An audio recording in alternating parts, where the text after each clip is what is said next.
A mi m'agradaria parlar de nosaltres, els joves, els que encara ho som a regla llei. I m'agradaria parlar-vos també als que no ho som a regla llei perquè ens tingueu en compte també les decisions, no només en quant a la política, sinó inclús en casa, perquè ens podem equivocar, podem tenir raó en les vegades, però si no ens equivoquem i no ho intentem, tampoc aprendrem, no? I és important també que anem aprenent a prendre decisions perquè algun dia ens emanciparem si el sistema ens deixa i haurem de prendre les nostres decisions per nosaltres mateixos i per això és important. Els joves som una part de la societat, molt important perquè totes les decisions que es prenen ens afecten i també i per tant formem part d'ella i qualsevol decisió que pren qualsevol govern al final ens acaba afectant directa o indirectament. Bé perquè els nostres pares ens retallen el salari, bé perquè els nostres pares acaben en l'atur per una reforma laboral o bé perquè ens retallen, ens pugen els preus dels autobusos, els preus del transport públic. Al final qualsevol decisió ens afecta directa o indirectament. Els joves també són persones que estem en constants canvis. Hi ha distintes fases dins de la joventut i això també fa que siguem una part de la població que necessitem una atenció diferent a la de qualsevol altra etapa de la nostra vida. I també som gent que estem més a prop dels problemes dels ciutadans, perquè estem patint els nostres propis problemes, tenim més temps per a interactuar amb la societat i al mateix temps també interactuem amb les nostres famílies, que també ens parlen de quins problemes tenen a casa, quins problemes tenen al treball. I per tant, d'alguna manera som un agent social que estem en constant contacte amb la realitat. I per tant, per això és important que els joves ens impliquem en política. I política no és només estar en un partit polític, podem fer política des dels partits polítics, des dels moviments socials, des dels moviments cívics. Podem fer política com a consumidors. Com a consumidors podem influir molt en el que passa dia a dia en els nostres països. Podem decidir si volem comprar un producte de Xina o podem decidir si volem comprar un producte de Ròtova.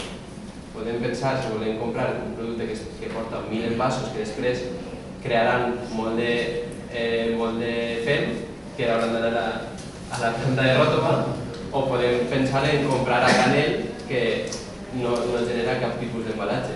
Per tant, com a consumidors també tenim un poder molt important com a polítics.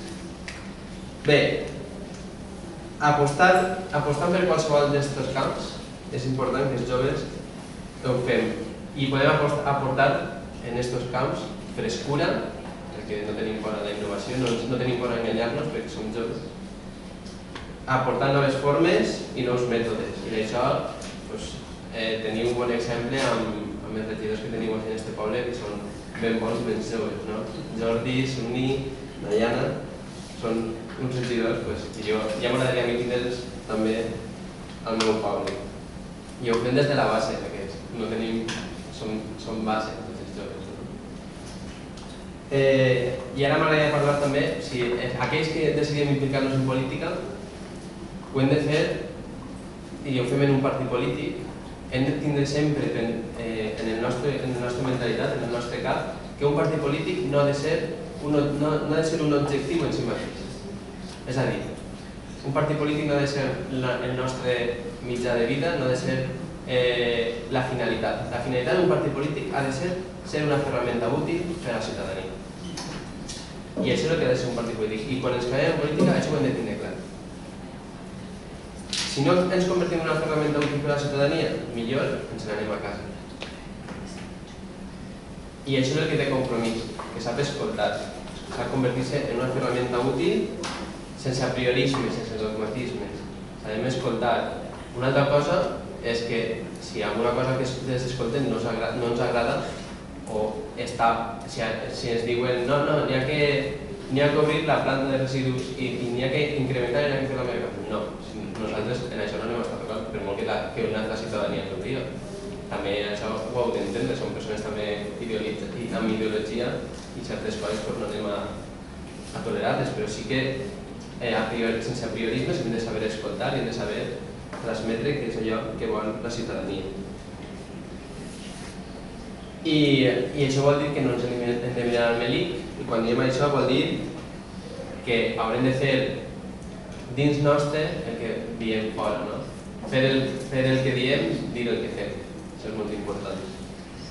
I sobretot ser honestos. I jo crec que d'això són bons exemples dels regidors que tenim així també. Ja ho he dit abans, he dit que eren bons exemples de joves polítics, però també són bons exemples de polítics honestos, que ho donen tot per el seu poble.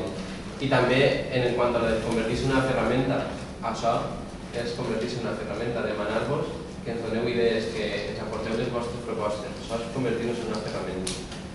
I bé, ja acabe dient-vos algunes de les iniciatives que hem portat a l'escola en quant a la temàtica jove i que hem begut de tota l'organització del jove, dels joves, que ens anaven dient, per exemple, que el govern del Partit Popular ha retallat en el salari jove, que són unes ajudes que estan als ajuntaments i que permetien que els joves que havíem acabat una carrera, que havíem acabat uns estudis, tinguérem un any o 6 mesos de treball per agafar experiència en un dels ajuntaments, aportant tot allò que hem après al nostre poble. I això el Partit Popular ho ha retallat en un context en què els joves estem en un 53% d'atur, ja ho he dit Josep Maria abans. Per tant, que aquestes coses, nosaltres vam demanar que el salari no només no es retallara, sinó que s'ampliara, i a més per als pobles més menuts, que normalment són els que menys pressupost tenen, que no retallen tant les ràtios, perquè al final el que feien és retallar les ràtios i tenia que haver un nombre de joves en l'atur molt elevat en un poble menudet per a poder tindre accés a aquestes ajudes. Hem demanat que es mantingués l'abonament jove. Parlava abans que als joves s'afecta quan pugen els preus del transport públic. A València, per aquells que anem allà a estudiar o estan anant a estudiar, abans el que costava l'abonament jove, que era un abonament mensual, eren 22 euros, si no em sona malament, i ara, després d'esta legislatura, ha passat de 22 euros a valdre més de 40 euros, un 40% més de cost d'abonament. I tot això per una mala gestió entre l'IVAG i el servei de metro. També hem demanat que es mantinga aquesta rebaixa. Hem demanat que es faci un pla jove de polítiques integrals de joventut per a que totes les conselleries s'impliquen en facilitar allò que els joves busquem en definitiva, que és emancipar-nos, deixar als nostres pares que visquen soles en cas per fi i poder-nos anar a viure sols. Això ho hem demanat i també ens van dir que estava redactant el pla jove des de l'any passat, que l'any passat hi seria ja i no hi ha manera de que isca.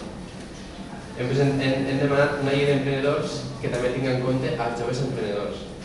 I per últim, aplicant allò que ens hem de convertir en una ferramenta, hem inventat el que és el parlamentarisme 2.0, amb la ferramenta del Volem Saber. Volem Saber és una ferramenta a través de la qual la ciutadania, tal com si existira ja una llei de transparència que nosaltres hem demanat que s'aprove, poguera preguntar directament a l'administració tot allò que vol saber. Totes aquestes preguntes que esteu fent ara, Jordi, que les podeu fer directament al vostre ajuntament. Imagineu això, per això us hem demanat nosaltres a les Corts Valencianes i al Parlament espanyol. I com que no volen aprovar-ho, nosaltres no ho aproveu, nosaltres ens convertim en la llei de transparència. I hem fet una aplicació que es diu Volem Saber, no n'hi ha internet per a projectar-ho. No, sí. Bueno, a través d'esta web la gent es pot fer arribar les seves preguntes i nosaltres les tramitem i després, quan ens envien les respostes des de les administracions, les reenviem a la persona que ens l'ha fet. És a dir, no existe la transparència, però nosaltres sí que tenim aquesta potestat de poder preguntar a les administracions, fem les preguntes. Ara, una altra cosa és que ens contesten el que preguntem, perquè d'això nosaltres ja sabem de que ens contesten el que volen, o de vegades ni tan sols ens contesten.